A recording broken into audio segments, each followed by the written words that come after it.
Muito bem, começando mais um programa Sérgio Cruz aqui pela viamorena.com. A gente anunciou durante toda a semana a presença da senadora Simone Tebet. Satisfação muito grande tê-la em nosso programa e pena que a ocasião não seja a que eu esperava. Esperava a gente ter um bate-papo sem nenhuma intercorrência, né? Sem nenhuma interferência externa. E está tendo hoje a interferência. Não foi o que motivou a entrevista, porque já faz tempo que eu estou tentando fazer essa entrevista e estou conseguindo agora. A senadora tem uma agenda muito apertada, né? Porque ela protagoniza hoje uma posição importante na vida política do Brasil e a gente consegue, né? Infelizmente veio num dia que, numa semana em que ela está passando por um pequeno perrengue, mas que a gente vai esclarecer tudo isso hoje. Nós anunciamos que ela ia se defender. Não, a chamada foi um pouco exagerada, até para poder atrair mais pessoas, né, para acompanhar esse depoimento, já que se fala tanto em depoimento da senadora Simone Tebet. Senadora, muito bom dia.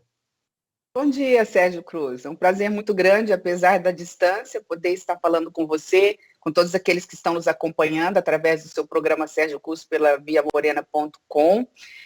São novos tempos, a gente tem que se familiarizar um pouquinho com essa questão de rede social. Confesso que eu não tenho medo de nada, mas morro de medo de tecnologia. Então, assim, não é muito fácil para eu me adaptar, mas estou à sua disposição, fazendo muitas lives. Estar com você hoje, nesta manhã, é um prazer muito grande, que eu sei que da sua audiência, e falar com você é falar com todo o estado de Mato Grosso do Sul e com o Brasil. Obrigado, Simone. Você vai me permitir, eu vou rodar uma gravação, né, o móvel número 1, né, o item número 1 dessa nossa entrevista. Uma gravação, um vídeo, né, de você lá na comissão, na CPI da Covid-19, foi que terminou suscitando todos esses fake news e essa mentirada. O pessoal fala, mentira tem pernas curtas, né, mas tem pernas, né? Então, vamos quebrar as pernas, vamos tentar quebrar hoje as pernas dessa mentira. Vamos acompanhar esse vídeo. Tá aí, Edson, o vídeo? Acompanhar esse vídeo e depois a gente vai, sobre ele a gente vai conversar. Roda aí, Edson.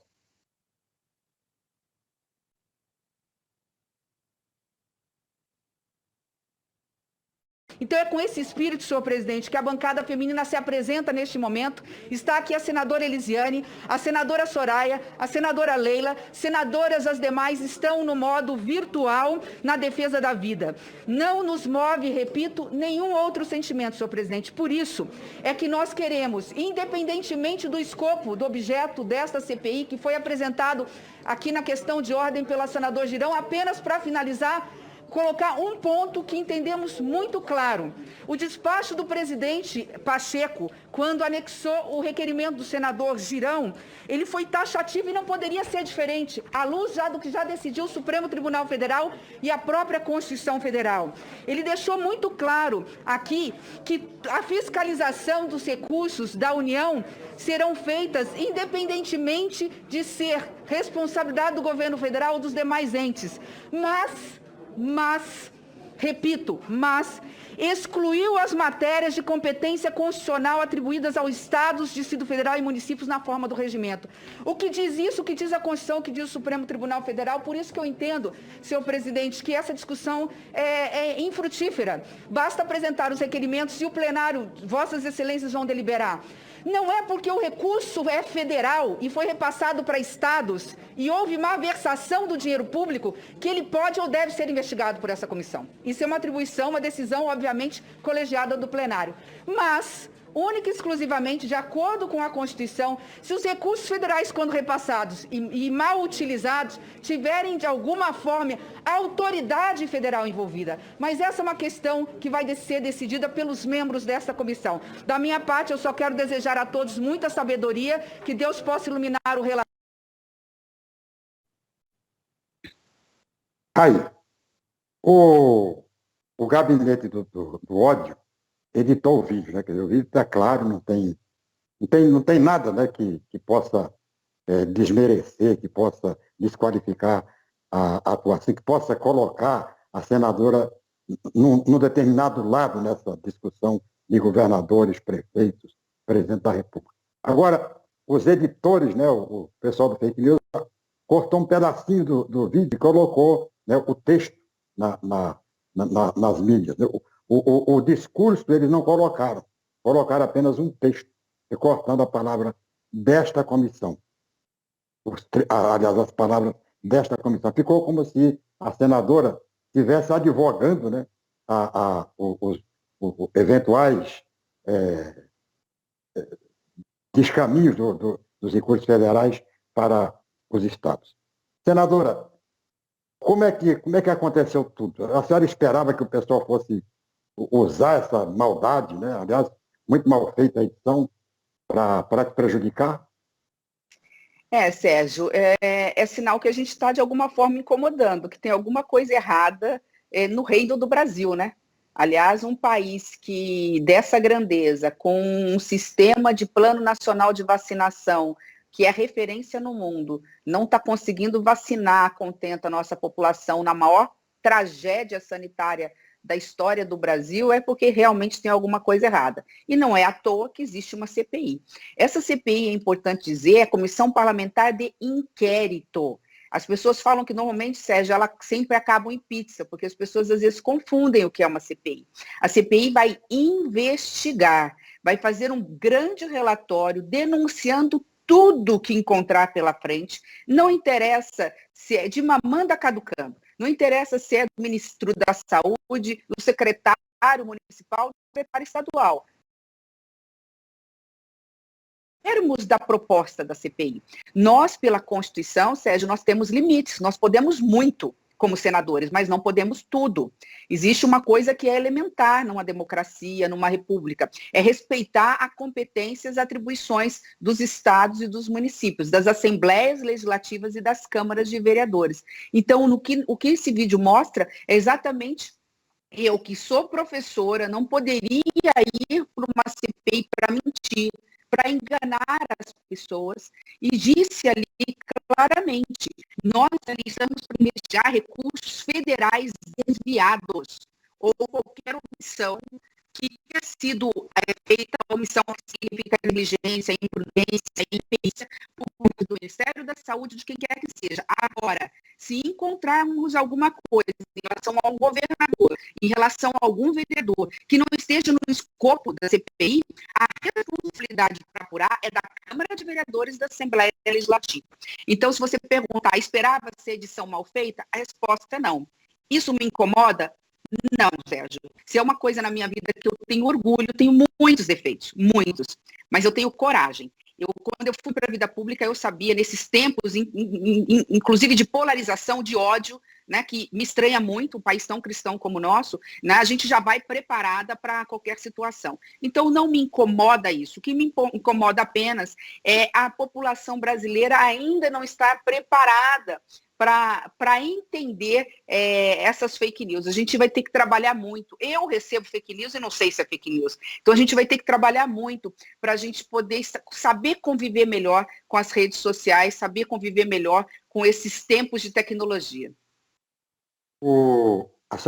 Você pretende fazer alguma coisa, né, contra o pessoal do fake news? Qual vai ser a sua resposta a esse pessoal? Minha resposta, Sérgio, vai continuar sendo combativa na CPI. A CPI é talvez a comissão parlamentar de inquérito mais importante que tenha passado no Congresso Nacional.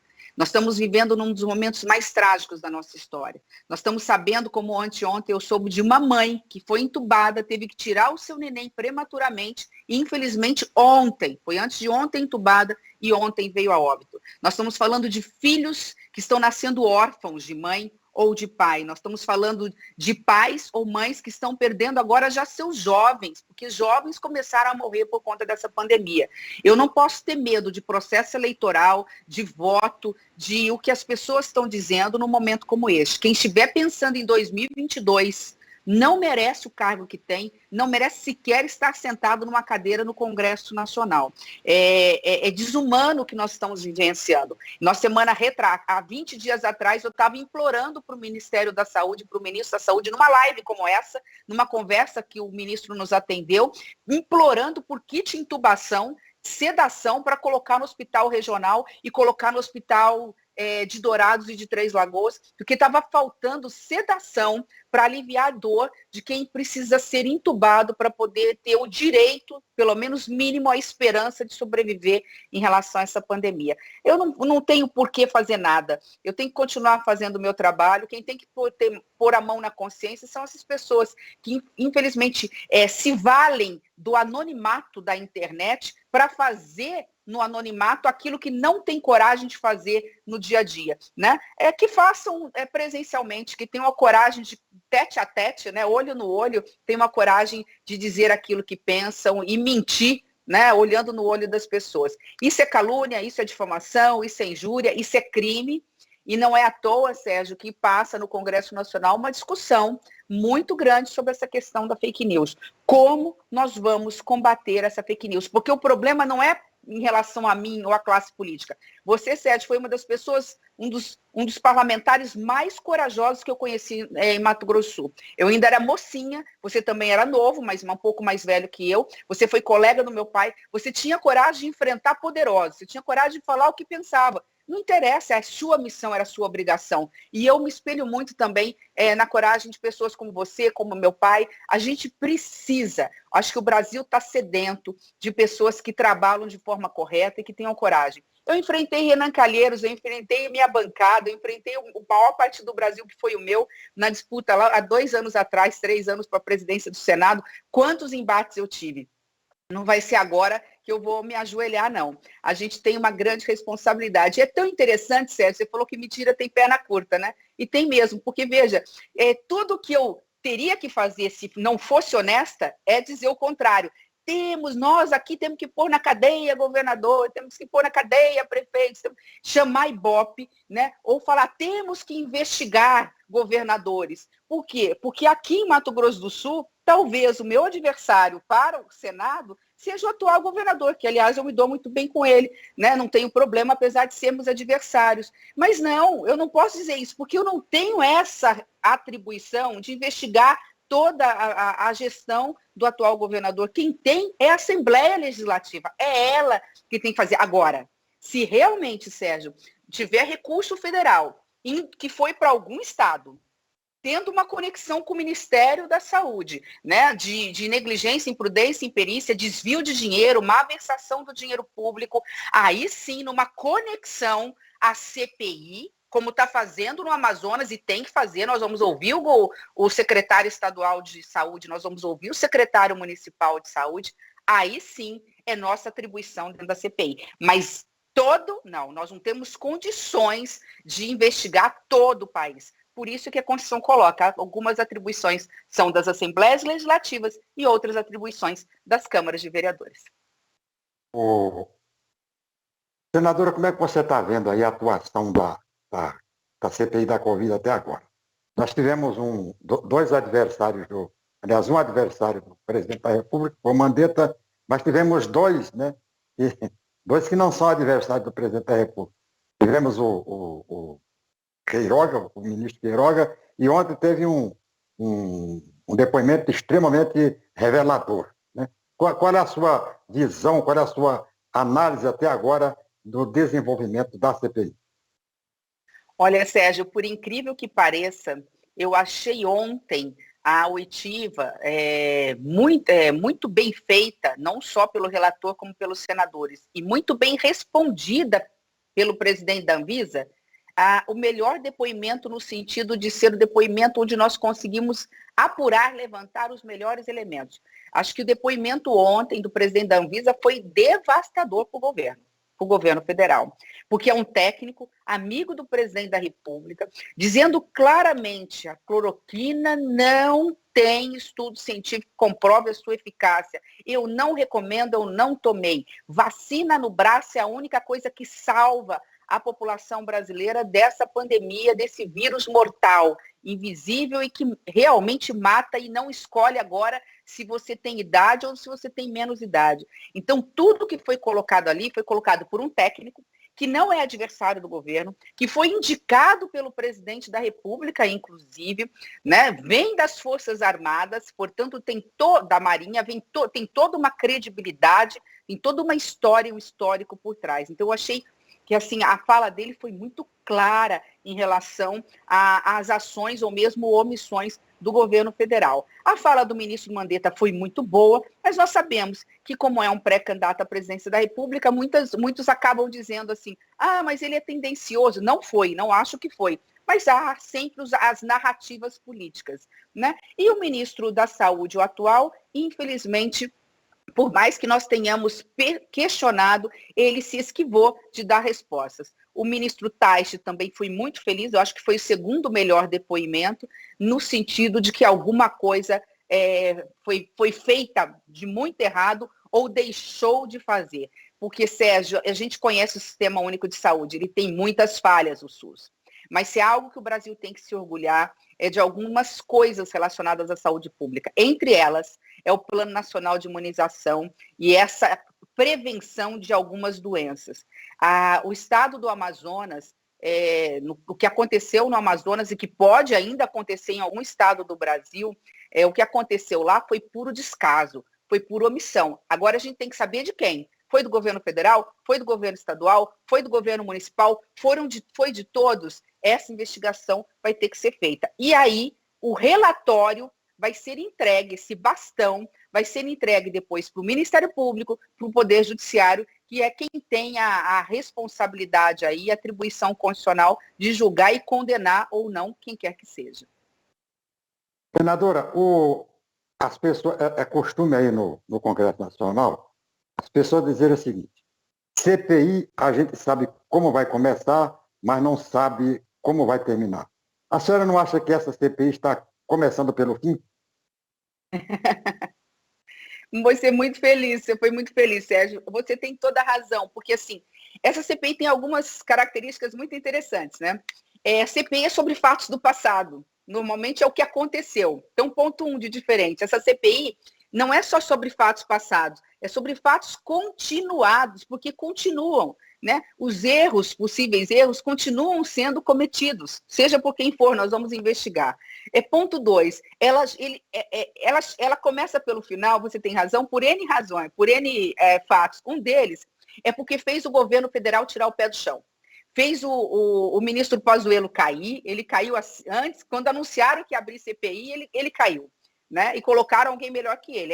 É importante reconhecer que o atual ministro é bem melhor, né? Eu, particularmente, estou mais satisfeita com ele é um homem da ciência, entende do assunto. Então, já fez cair o ministro. Fez o ministério começar a fazer campanha publicitária, a gente não via na televisão, inclusive já usando máscara. Fez o ministro ir a público toda hora, falar, usem máscaras, o que o outro não fazia, né? Aí, entre aspas, os termos que você gosta, Sérgio, o ex-ministro foi na cidade que mais sofreu com a pandemia, que foi Manaus, entrou num shopping, entre aspas, desmascarado. Ele estava sem máscara, portanto, desmascarado. Quer dizer, é uma afronta para um ministro da Saúde, vendo 400 mil mortes, entrar num shopping, na cidade que estava sofrendo, sangrando, chorando morte de seus filhos, de seus pais, sem máscara. Então, serviu para que o governo tirasse o pé do chão, já serviu para que o ministro tivesse caído, está servindo, que eu acho que é isso que você quis dizer,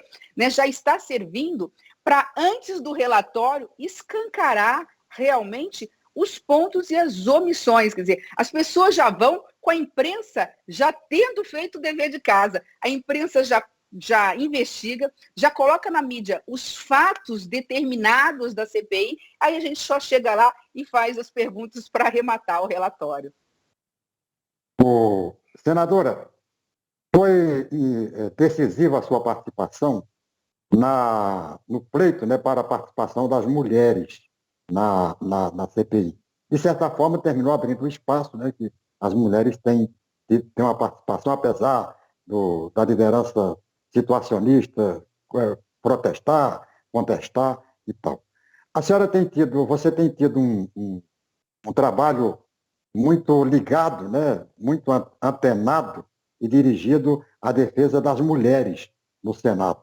Eu posso considerar isso um ativismo feminista? Ô, Sérgio, pode ser que sim, inconscientemente pode ser que sim.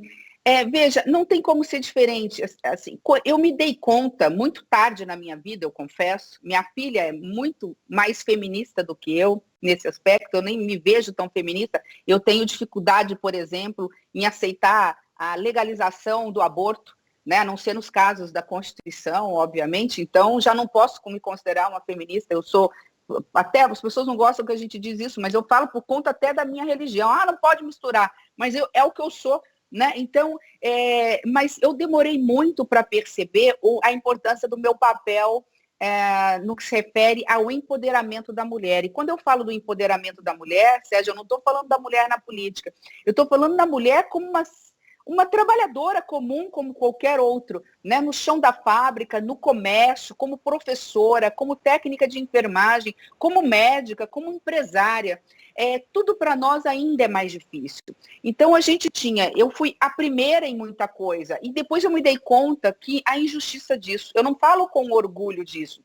Imagina, em pleno século XXI, depois de 100 anos de existência, eu fui a primeira prefeita da minha cidade, a primeira vice-governadora do meu estado, a primeira presidente da Comissão Mista de Combate à Violência contra a Mulher do Congresso Nacional. O Senado tem quase 200 anos de história. A primeira presidente da comissão mais importante do Congresso Nacional, porque falavam que Comissão de Constituição e Justiça era coisa de homem, né, que mulher não entendia disso. Então, assim, eu fui a primeira líder da maior bancada do Senado, que é o MDB. Fui a primeira candidata à presidência do Senado Federal, depois de quase 200 anos de história. Então, quando eu olho essas primeiras vezes, eu falo, olha o papel que eu tenho de ter que garantir e lutar, Sérgio, por igualdade, por mais espaço da mulher. A gente tem uma bancada ali unida que a gente não quer 50% de mulheres deputadas, vereadoras, prefeitas, governadoras. A gente não quer isso.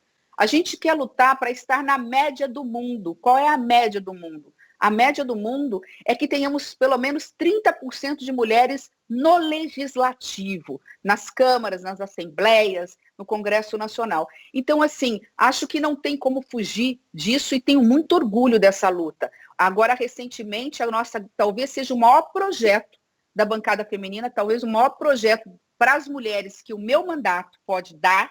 Quando eu digo eu estou dizendo da bancada feminina, Sérgio, ter conseguido aprovar, e agora vai ser aprovado semana que vem na Câmara, um projeto que iguala o salário de homens e mulheres na iniciativa privada. Imagina, o homem e a mulher trabalham com a mesma profissão, a mesma atividade, numa fábrica, em qualquer lugar, tem a mesma atribuição, tão competentes quanto, e a mulher chega a receber 25%, em alguns casos muito mais a diferença, 25% menos salário que os homens. Então, agora a gente está colocando uma multa para doer no bolso, né, do empregador, de até 5 vezes a diferença desse salário durante o tempo que ela trabalhou ganhando menos. Talvez esse seja o maior projeto que a gente possa entregar para essas mulheres que são tão guerreiras quanto os homens, que trabalham tanto, que merecem o reconhecimento tanto quanto os homens. Então, sim, eu acho que eu sou, de uma certa forma, sim, eu sou uma ativista da causa da mulher, não poderia ser diferente, né? Fui por 2 anos, como disse, a primeira presidente da Comissão Mista de Combate à Violência contra a Mulher. A gente avançou muito. Foi quando eu estava lá que nós aprovamos a lei do feminicídio. Matar uma mulher em razão de ser mulher passou a ser um crime mais qualificado e muitos outros avanços em relação a esse crime bárbaro que mancha a história da humanidade, que é a agressão do homem em relação a uma mulher. Essa lei da paridade aí de gênero, me parece que foi aprovada na Câmara, depois foi aprovada no Senado, teria que ter voltado para a Câmara, foi direto para o presidente da República sancionar, e a Câmara pediu de volta. Como é que está essa lei da paridade, senadora? Pois é, Sérgio. No período da pandemia, de lá para cá, alguns projetos, devido à urgência, à relevância, o projeto começou na Câmara. Se nós no Senado mudarmos alguma coisa, ele tem que voltar para a Câmara. É a regra normal. Mas no período da pandemia, em relação à urgência, o Fundeb foi um exemplo disso. A gente faz alteração e há um acordo com a Câmara. Olha, a gente vai mudar aqui um ponto, tudo bem, tá ok, para não perder tempo. Isso aconteceu com 4 ou 5 projetos. E nesse projeto, estava muito alta a multa para o empregador, porque colocava que a multa seria de 5 vezes a diferença de todo o período trabalhado. E aí causava uma injustiça. A gente queria colocar que era até 5 vezes. Porque se a diferença for muito grande, se você colocar uma multa de 5 vezes, você pode também quebrar o empresário, o comerciante, e causar um problema até com os outros trabalhadores que vão ser mandados embora. Então, a gente resolveu colocar um até 5 vezes a multa. Então, você mudou o mérito do projeto, tinha que voltar para a Câmara, isso é verdade. Mas houve um acordo dos líderes, houve um combinado. O problema é que quando foi para a sanção do presidente da República, ele numa live, ele colocou em dúvida o fato se iria sancionar, ou seja, se iria aceitar a lei ou não. E há informações, aí eu não sei se é verdadeira, de que por conta disso, o Arthur Lira, presidente da Câmara, pediu o projeto de volta.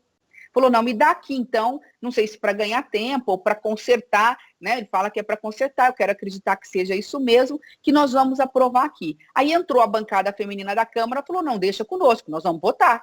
Né? E a gente tem trabalhado nisso, a informação que eu tenho que até a semana que vem esse projeto vai ser aprovado. Aí vem uma outra novela. A gente vai ter que convencer o presidente da República que isso é um direito, né, mais que merecido da mulher. Aliás, está na Constituição, é inconstitucional, já é inconstitucional você não pagar igual salário, só que muitos não pagam e não acontece nada, e a gente quer que doa no bolso, porque assim as pessoas, aqueles pouquíssimos que pagam salários diferentes vão ter que pagar salários iguais. E é uma coisa interessante, Sérgio, você me interrompe a hora que você quiser, por favor, o programa é seu, eu falo demais.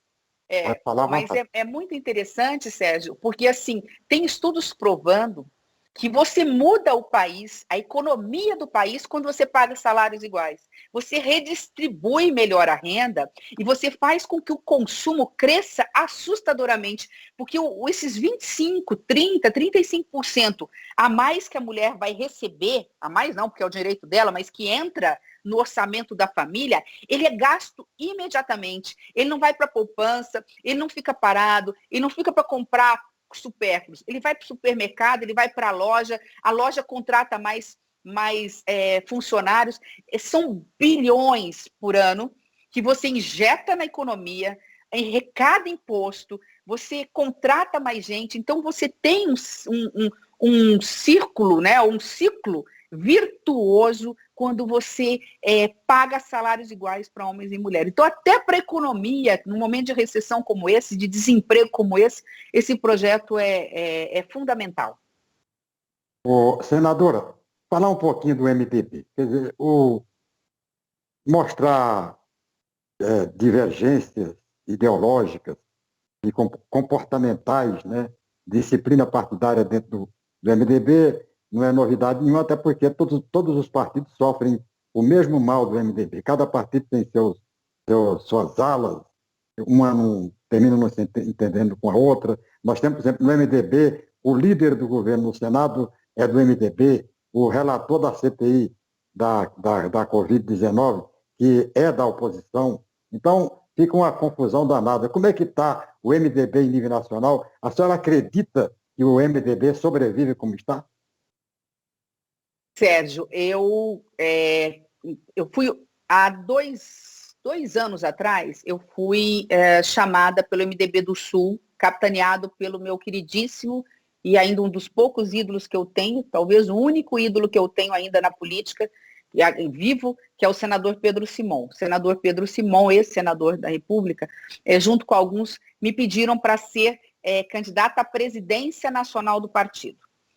A princípio até eu ia aceitar quando eu fui surpreendida com a candidatura de um jovem deputado federal, Baleia Rossi, que também, a princípio, queria ser candidato. Conversei com ele, em menos de 5 minutos nós nos entendemos. Falei, não, você vai virar o presidente, nós não vamos para uma disputa, isso é ruim para o partido. E ele falou, não, eu abro mão para você também. Falei, não, você vai ser o presidente nacional do partido, porque você está com sangue novo, você tem uma liderança e você está dizendo que quer fazer tudo aquilo que eu gostaria de ver num presidente. Eu não peço espaço para ter poder. Eu quero as coisas acontecendo. E eu estava na presidência da CCJ também e acumularia função. E o Baleia Rossi é da minha linha. ele acha que o MDB tem que se reinventar. Ele tem, obviamente, que ele não é dono do partido, ele ouve todos os filiados, ele ouve todos aqueles que têm mandato, e nós estamos discutindo a possibilidade ou de um lançamento de uma candidatura própria ou apoiar um candidato do Centro Democrático, num primeiro turno, porque segundo turno é uma outra história. Então, eu acredito que nessa correção de rumo que o deputado Baleia Rossi está procurando fazer dentro do partido, sim. Não existe democracia, Sérgio, e se eu falar que o MDB não sobrevive, nós estamos falando que a democracia não vai sobreviver no Brasil, porque não existe democracia no mundo, a história, eu gosto muito de ler, principalmente livros relacionados à história de outros países no que se refere ao processo democrático, que é uma coisa que para mim é fundamental. Eu sou da geração que foi para a rua pedir diretas já, né? Eleições diretas e abertura da democracia no Brasil, mas não existe democracia no Brasil sem um grande partido de centro. Com todos os defeitos que o MDB tem, é aquele que tem a capacidade, nos momentos mais difíceis, como aconteceu lá atrás, chegar, colocar todo mundo na mesa, falar, vamos sentar? A esquerda, a direita, vamos dialogar. Então o MDB, ele não deixa de ser aquele partido que vai fazer a ponte nos momentos mais importantes. Eu acho que o MDB está começando a enxergar essa importância. Eu virei vice-presidente agora da FUG, que é a Fundação Ulisses Guimarães, para também fazer um trabalho nesse sentido, e nós estamos procurando nos fortalecer e nos unir em torno do projeto agora de 2022, um projeto que defende acima de tudo a democracia, e nós hoje estamos defendendo ou candidatura própria ou realmente acompanharmos um candidato do Centro Democrático. Eu acredito que o MDB está, sim, se fortalecendo. Ele esteve um período em queda, a gente sabe disso. Isso se mostrou, você tem razão, Sérgio, nas urnas. Nós caímos muito o número de deputados federais na Câmara dos Deputados. Mato Grosso do Sul não elegeu nenhum deputado federal pelo MDB, mas agora nós estamos nos reinventando e eu estou procurando ajudar o partido nesse sentido. Você fala em uma opção de centro, né? A esquerda ou a direita. Você acha que é possível romper esse bloco da polarização entre Lula e Bolsonaro? É essencial, né, Sérgio, que isso aconteça. Eu acompanho pesquisas por enquanto. A gente está praticamente dentro de casa, né? Assim, sem contato com as pessoas, sem contato com as ruas, há um ano.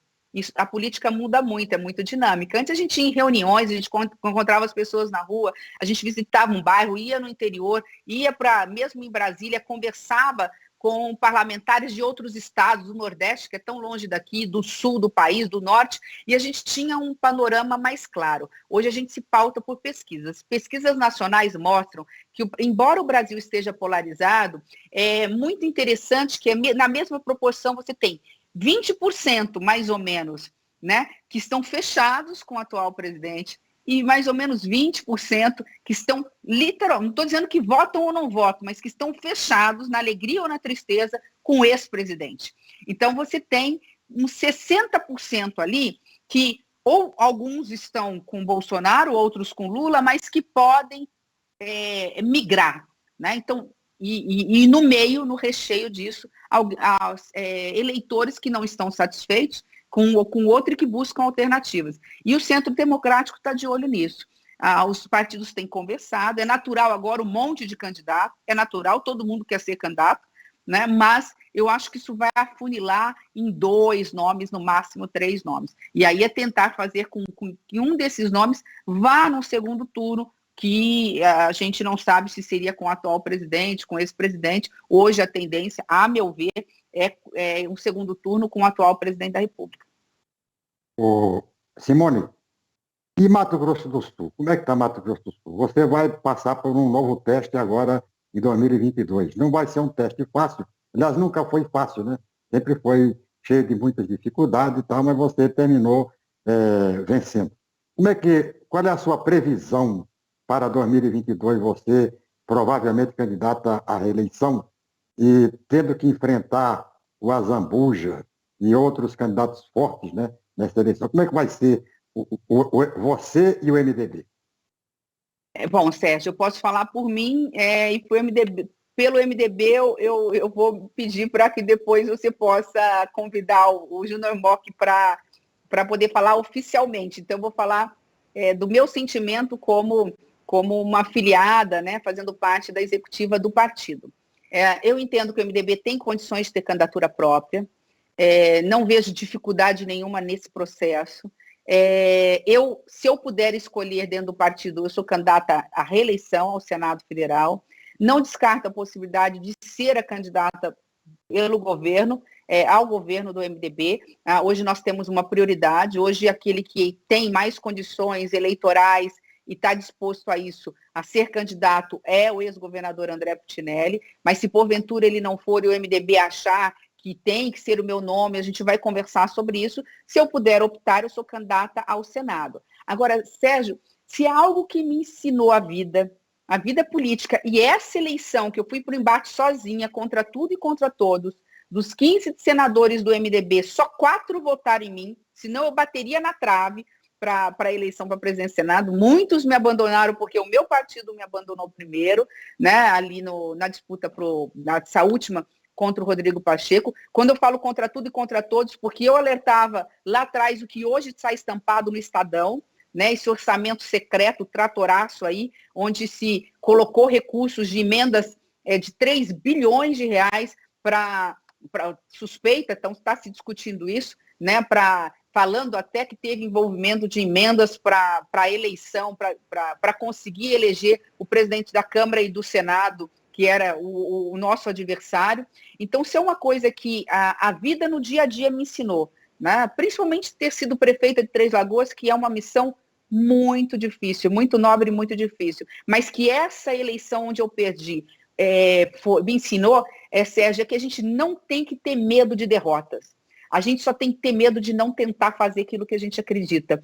Há vitórias que são verdadeiras derrotas. Se você ganha do lado errado, você foi derrotado, muito mais do que vitorioso. Se você ganha e se você perde do lado certo, né, você sai vitorioso lá na frente, isso conta. Então, eu não tenho medo para ir para uma disputa, seja com quem quer que seja. Como eu digo, respeito o atual governador, né, enquanto governador, é o governador do meu estado, mas eu não tenho problema em disputar, ou contra ele, ou contra quem quer que seja, porque o poder é do povo, é o povo que escolhe. Né? Muitas vezes eu posso ser candidata sozinha e o eleitor falar, mas você não serve mais, eu não quero você mais senadora da República. Então, eu acho que a gente disputa com a gente mesmo, a gente não disputa com o adversário. Eu que fui deputada estadual, que fui prefeita 2 vezes de Três Lagoas, que estou senadora há 6 anos, eu vou ser avaliada pelo que eu sou, ou pelo que eu deixei de ser, pelo que eu fiz, ou pelo que eu deixei de fazer. Né? Então, acho que a gente não escolhe adversários, a gente tem que cumprir missões e ser candidata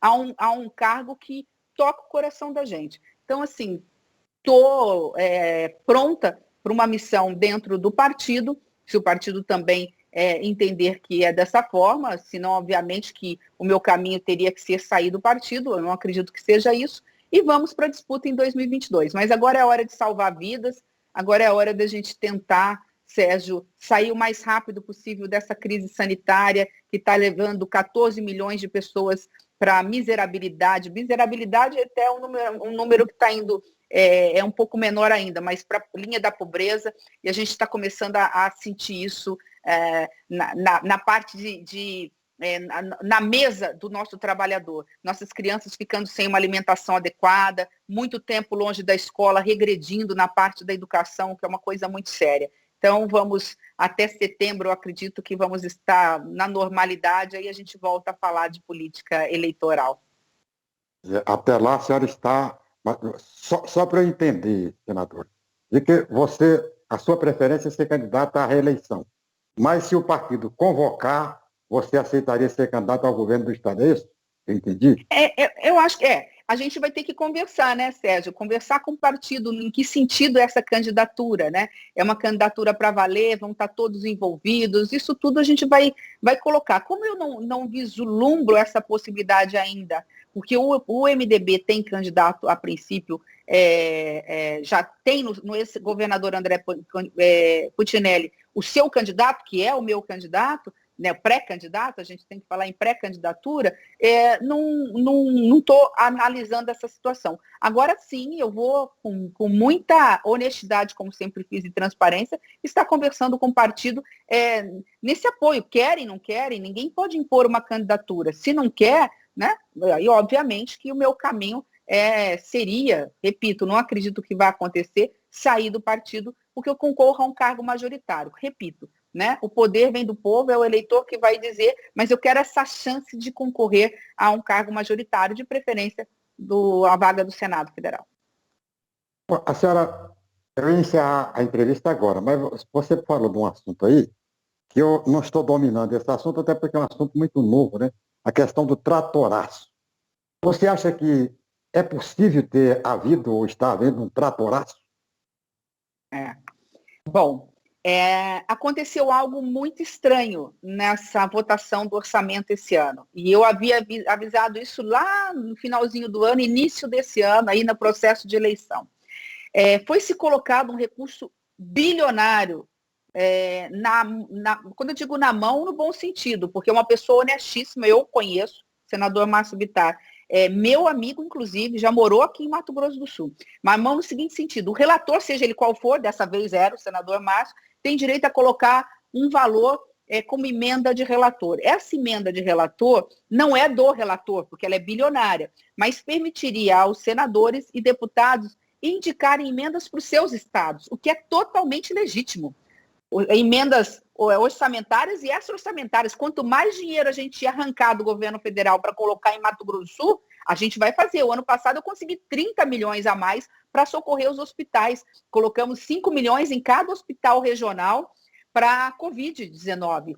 Né? Em cash, o dinheiro já entrou, já foi gasto. Campo Grande recebeu, Dourados recebeu, Ponta Porã recebeu, Três Lagoas recebeu, Corumbá recebeu, enfim, nos hospitais regionais. Só que esse ano foi algo diferente. Foi colocado um recurso muito superior. E depois nós ficamos sabendo que esses recursos foram destinados em valores muito diferentes para alguns poucos deputados, poucos não, muitos deputados e senadores. Então a mídia está fazendo um levantamento, há uma suspeita, nós não sabemos ainda, de que esse dinheiro foi destinado para a maioria da base do governo, foram destinados para poder ter o apoio no Congresso e ter o apoio para a eleição da Câmara e do Senado. Essa é o início de uma investigação, é muito sério se isso aconteceu, eu diria até mais, viu, Sérgio? Sem medo de errar. Eu acho que se isso aconteceu, é mais sério do que a CPI da pandemia. Se isso aconteceu, nós estamos falando provavelmente de uma nova CPI para investigar. É óbvio que a gente sabe que envolve muitos deputados e senadores, muita gente vai querer abafar isso e pode acontecer aí sim a CPI não dá em pizza. Mas só o fato de se cogitar abrir uma CPI para investigar algo tão sério, muitos estão lembrando, Sérgio, você acompanhou da CPI dos anões do orçamento. Lembra? Então, é alguma coisa parecida a isso. Então, não preciso ir muito longe, porque você já entendeu o que estava por trás lá. É o que alguns estão falando que está por trás daqui. Né? Repito, vou deixar bem claro, não é porque se consegue verbas extras que tem coisa errada. Não, repito, todos conseguem. Eu consegui na época do Temer, consegui o ano passado para a Covid-19, eu estou falando de recursos no Ministério do Desenvolvimento Regional, aí falam de tratoraço, por quê? Porque dizem que ali seria para comprar, entre outras coisas, 6 mil tratores de porte grande, superfaturados. Eu não sei se houve superfaturamento, quero crer que nem tenha tido superfaturamento, mas só o fato de se entregar muito para uns e nada para nenhum, né? Uma coisa é um ou outro levar o pouco, aí é normal. Você fala, eu consegui um trator para Campo Grande, eu consegui um trator para Dourados. Agora, quando você tem um levando, né, muito mais do que a maioria, ou vários levando muito mais, aí você tem realmente que investigar. O Tribunal de Contas da União já está em cima, o Ministério Público está analisando, enfim, já estão falando aí em colher assinatura para uma nova CPI. Vamos ver. Senadora, muito obrigado. Senadora Simone Tebet, muito obrigado por sua participação. Eu havia planejado uma entrevista de 20 minutos, né? Poderia avançar mais, mas eu sei que a senhora tem compromisso daqui a pouco, né, com a CPI da Covid-19, e hoje vai ouvir ex-secretário de comunicação do governo, Fábio Weingarten. Espera-se grandes revelações no depoimento de hoje. Muito obrigado pela sua participação, né, por ter atendido o nosso convite. E a senhora já está, né, agendada para uma próxima oportunidade para a gente dar continuidade a esse papo, né? Esperar que acabe logo, que passe logo essa Covid, para a vida voltar ao normal, inclusive a vida política, né, da prática política. Muito obrigado, um abraço forte, muito sucesso nesses tempos aí de pandemia. Obrigada, Sérgio. Obrigada pelo convite, pela oportunidade, pelo carinho de sempre. E estou aguardando você em Brasília. Você, não sei se você lembra, mas eu já cobrei a sua ida a Brasília para ir lá no nosso gabinete, que é o gabinete de Mato Grosso do Sul, porque não é meu. Então, espero também em breve vê-lo em Brasília, mas vai ser um prazer poder depois estar aí, depois dessa pandemia, te dando um abraço, em nome do meu saudoso pai, que foi seu colega. Um grande abraço. Um abraço forte, até a próxima.